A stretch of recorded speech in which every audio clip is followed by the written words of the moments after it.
appreciative inquiry looks more at what happens between people. So it's about what happens to people as a team or as a collective rather than what happens within the individual. Appreciative inquiry is actually quite a bit simpler because it's more of a facilitation method. It doesn't rely on you having to understand what's going on in somebody's mind, their strategy for having a problem, for example. You don't have to analyze that and take it apart and understand it as fully as you would need to in NLP or, psychodynamic therapy or whatever.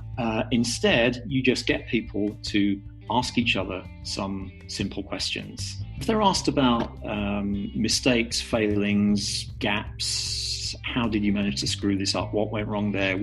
Tell me what your greatest weaknesses are.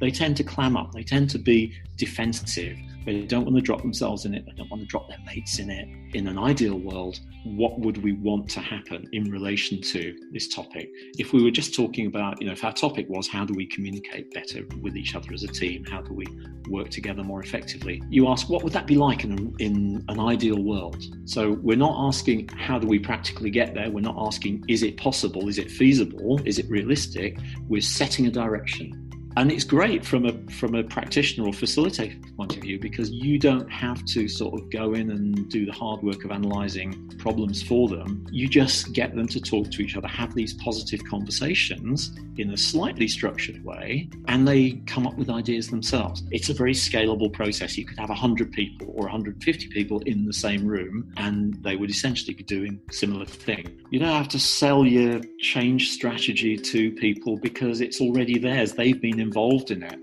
That's one side of it, so that makes it quite attractive from the change agent point of view. The other side of it is that your change is actually likely to be more realistic than if somebody at the top or some outside management consultant had just come up with it. The thing is, people aren't machines, so you can't actually study them without affecting what you're studying. As soon as you start asking questions, that's going to direct people's attention in a particular direction in order to be able to answer that question. The effect of it is that change can happen very rapidly because if people start talking to each other in different ways, having different conversations about possibilities and strengths and what they're proud of and what they've achieved and so on, they start seeing the world in a different way. The world actually looks and feels differently to them because they're looking for different information.